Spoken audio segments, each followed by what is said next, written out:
నమస్తే, welcome to our channel. మనతో senior journalist Bharat Reddy గారు ఉన్నారు, మాట్లాడే ప్రయత్నం చేద్దాం. నమస్తే అండి. నమస్తే. అయితే మాజీ ముఖ్యమంత్రి వైఎస్ జగన్మోహన్ రెడ్డి గారు ఛానల్ తర్వాత ఒక పూజలో అయితే ఆయన పాల్గొనడం జరిగింది. ఏదైతే వినాయక చవితి సందర్భంగా ఆయన పాల్గొన్నారు. అయితే ఛానల్ తర్వాత ఒక పూజలో జగన్మోహన్ రెడ్డి గారు మనకు కనపడ్డారు. మరోవైపు మనం చూసుకుంటే హిందువులు కొంచెం వ్యతిరేకంగా ఉన్నటువంటి ఆరోపణలు అయితే వినపడుతున్నాయి జగన్మోహన్ రెడ్డి గారి మీద. అందుకనేసి జగన్మోహన్ రెడ్డి గారు ఇటువంటి పూజలో పాల్గొన్నారా అంటే మీరేమంటారు? ఖచ్చితంగా రాజకీయ నాయకులు ఏం చేస్తారంటే ఏది జరిగిన కార్యక్రమంలో పాల్గొనే ప్రయత్నం చేస్తుంటారు. మామూలుగా అది పూజలో అయినా, చర్చిలో అయినా, మసీదులో అయినా ఆ కార్యక్రమాలకు వెళ్ళి వాళ్లకు సంఘీభావం లేకపోతే వాళ్ళతో కలిసి ఉన్నట్టుగా చెప్పే ప్రయత్నం చేస్తుంటారు. అయితే మిగతా రాజకీయ నాయకులకు జగన్మోహన్ రెడ్డికి తేడాను మనం గమనించినట్టయితే జగన్మోహన్ రెడ్డి మీద అనేక ఆరోపణలు ఉన్నాయి. ఏం ఆరోపణలు అంటే క్రిస్టియానిటీని పెంచి పోషిస్తున్నారు. ఒక టీటీడీ చైర్మన్గా హిందుత్వాన్ని, హిందూయిజాన్ని నమ్మని, దేవుళ్ళని నమ్మని ఒక వ్యక్తిని చైర్మన్గా పెట్టడం జరిగింది. ఇలాంటి ఆరోపణలు ఎదుర్కోవడం జరిగింది. దాంతోపాటుగా అన్యమత ప్రచారం జరిగింది టీటీడీలో. జగన్మోహన్ రెడ్డి సీఎంగా ఉన్న సమయంలోనే అన్యమత ప్రచారం జరిగింది. అక్కడ కల్తీ నెయ్యి జరిగింది, లడ్డూలో కల్తీ జరిగింది. అంటే ఇవన్నీ కూడా జగన్మోహన్ రెడ్డి హయాంలో ఆరోపణలు. ఏ రాజకీయ నాయకుడైనా ప్రతి పండగకి వెళ్తూ ఉంటారు.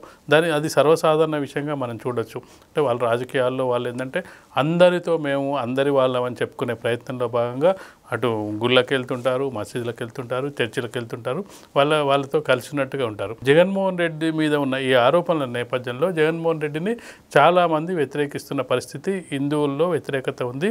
అందుకు కారణాలు ఉన్నాయి. ఆ కారణాలు ఏంటంటే టీటీడీలో జరిగిన అక్రమాలు కానీ, అవినీతి కానీ, గతంలో చైర్మన్ అపాయింట్ చేయడం కానీ, వీటన్నిటిని చూస్తే జగన్మోహన్ రెడ్డి కావాలని చెప్పి అన్యమత ప్రచారానికి ప్రోత్సహించారు, క్రిస్టియానిటీని పెంచారు, హిందువులను తగ్గించే ప్రయత్నం చేశారు, హిందూ మతానికి తగ్గించే ప్రయత్నం చేశారు అనే ఒక ఆరోపణలు ఉన్న నేపథ్యంలో ఇప్పుడు వినాయక చవితికి వెళ్ళి అతను ప్రసాదం తీసుకోవడం, అతను పూజలో పాల్గొనడాన్ని కొంత అనుమానంతో చూసే పరిస్థితి నెలకొన్నది.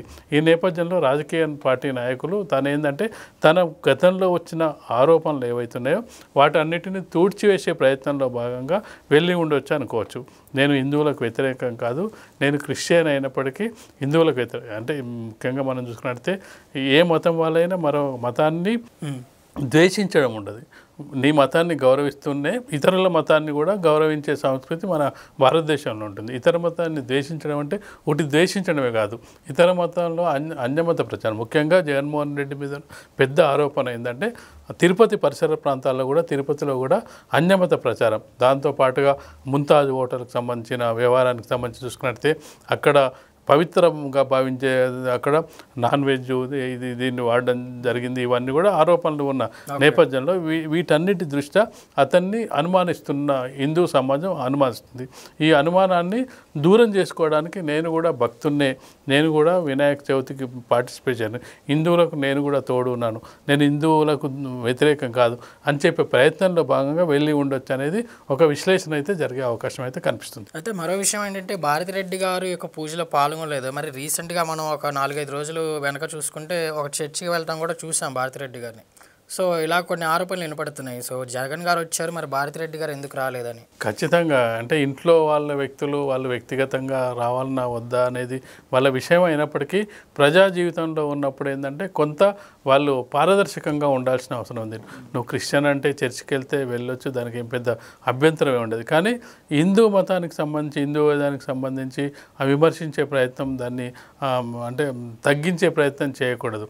ఒక మాజీ ముఖ్యమంత్రి హోదాలో ఉండి ముఖ్యమంత్రిగా ఉన్న సందర్భంలో కూడా తను మామూలుగా తలనీలాలు సమర్పించుకోవడం ఇలాంటి కొన్ని సంప్రదాయాలు. ఆ సంప్రదాయాలని ఎప్పుడు కూడా జగన్మోహన్ రెడ్డి ఫ్యామిలీ వాటిని పాటించిన సందర్భాలు లేవు. వాళ్ళు పెళ్ళిళ్ళు కానీ మిగతా ఏది చూసుకున్నా కానీ గతంలో వాళ్ళంతా కూడా క్రిస్టియానిటీ ప్రకారమే చేసుకోవడం జరిగింది. తిరుపతికి కూడా ఆమె ఎప్పుడు కూడా వెళ్ళిన సందర్భాన్ని మనం చూడలేదు అనుకుంటా. తను ఎప్పుడైనా ఈ బ్రహ్మోత్సవాలు ఉన్నప్పుడు జగన్మోహన్ రెడ్డి ఒక్కడే వెళ్ళిన సందర్భాన్ని చూడొచ్చు. భారతిరెడ్డి పూర్తిగా ఖచ్చితంగా కూడా ఆమె క్రిస్టియానిటీని నమ్ముతున్నట్టుగా ఉంది. జగన్మోహన్ రెడ్డి ఏంటంటే రాజకీయాల్లో ఉన్నాడు, గతంలో మాజీ ముఖ్యమంత్రిగా పనిచేయడం జరిగింది. ఇప్పుడు ప్రతిపక్ష నాయకుడిగా లేకపోయినప్పటికీ ఒక ఎమ్మెల్యేగా ఉన్న సందర్భంగా ఆ విధంగా ఈ హిందువులకు నేను దూరం కాదని చెప్పుకునే ప్రయత్నంలో భాగంగా ఈ విధంగా చేసినట్టుగా మనం విశ్లేషణ చేయొచ్చు. అయితే ప్రస్తుతం జగన్మోహన్ రెడ్డి గారి మీద హిందువులకి ఒక చిన్నపాటి వ్యతిరేకత అయితే ఉందా? ఖచ్చితంగా ఉంది. ఎందుకంటే గతంలో మనం ఇప్పుడు ఏదైతే ఎగ్జాంపుల్స్ చెప్పుకున్నామో అన్యమత ప్రచారం కానీ, టీటీడీ చైర్మన్ ఒక క్రిస్టియన్ పెట్టడం కానీ, ఎందుకంటే నీకు అక్కడే తెలిసిపోతుంది. అంటే రోజు గుడికెళ్ళి, రోజు బొట్టు పెట్టుకొని, రోజు పూజా కార్యక్రమాలు నిర్వహించే వ్యక్తి టీటీడీ చైర్మన్ అయితే ఏ విధంగా ఉంటుంది. అసలు ఒక నాస్తికుడు, క్రిస్టియన్ కంటే కూడా ఒక నాస్తికుడిని తీసుకొచ్చి టీటీడీ, నాస్తికత్వం మంచిదా లేకపోతే ఆస్తికత్వం మంచిదా అనేది వేరే అభిప్రాయం. కానీ తిరుపతికి వేల లక్షల మంది వెళ్తూ ఉంటారు. ఆ ప్రజల మనోభావాల్ని, ఆ భక్తుల మనోభావాల్ని దెబ్బతీసే విధంగా ఒక క్రిస్టియన్ సంబంధించిన వ్యక్తిని, ఒక నాస్తిక వ్యక్తిని తీసుకొచ్చి చైర్మన్గా పెట్టినప్పుడు అక్కడ పరిస్థితులు కూడా కొంత భిన్నంగా ఉంటాయి. నీకు ఆస్తికుని ఎవరైతే పూజా కార్యక్రమాలు నిర్వహించే ఒక వ్యక్తిని అక్కడ తీసుకొచ్చి పెట్టినప్పుడు ఆ పరిసర ప్రాంతాలు అది తప్ప నమ్మొచ్చా నమ్మకూడదా అని ఎవరు వ్యక్తిగతం వాళ్ళు నమ్మే వాళ్ళు ఉన్నారు. కానీ ఆంధ్రప్రదేశ్ రాష్ట్రంలో ఆంధ్రప్రదేశ్ ముఖ్యమంత్రిగా ఉన్నప్పుడు తిరుపతికి వెళ్ళే భక్తులను కూడా నువ్వు దృష్టిలో పెట్టుకోవాలి. తిరుపతికి వెళ్ళే భక్తులు ఏం కోరుకుంటున్నారు, వాళ్ళకి ఏం కావాలి, వాళ్ళకి ఎవరిని చైర్మన్గా పెడితే వాళ్ళు స్వీకరిస్తారు. నీ వైసీపీ పార్టీలో అలాంటి భక్తులు లేరా? అంటే హిందుత్వం ఉండే భక్తులు లేరా? రోజు గుడికి వెళ్ళే భక్తులు లేరా?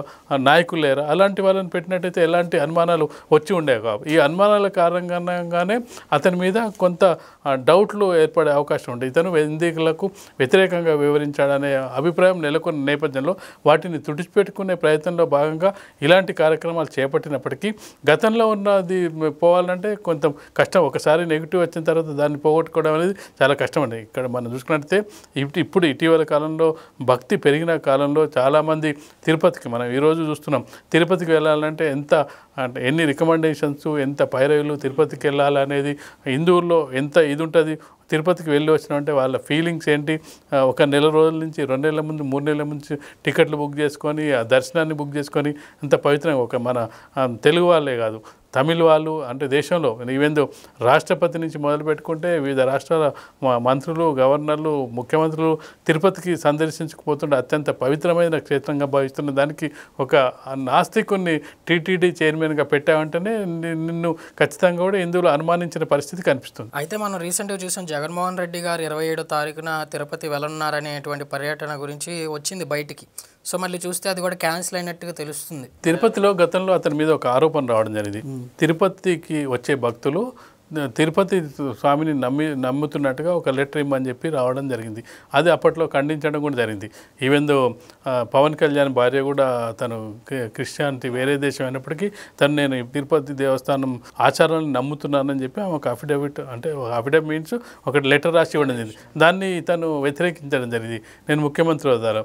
కాబట్టి ఖచ్చితంగా రేపు ఈ మళ్ళీ కనుక తిరుపతికి వెళ్ళినట్టయితే, ఇలాంటి లెటర్ అడిగినట్టయితే ఎందుకు వచ్చింది, ఎట్లా ఇయ్యలేని పరిస్థితులు వచ్చినట్టయితే మరొకసారి ఆభాస్ పాలే అవకాశం ఉందని చెప్పి దాన్ని క్యాన్సిల్ చేసుకునే అవకాశం ఉన్నట్టుగా మనకు కనిపిస్తుంది. ఓకే అండి, థ్యాంక్ యూ వెరీ మచ్.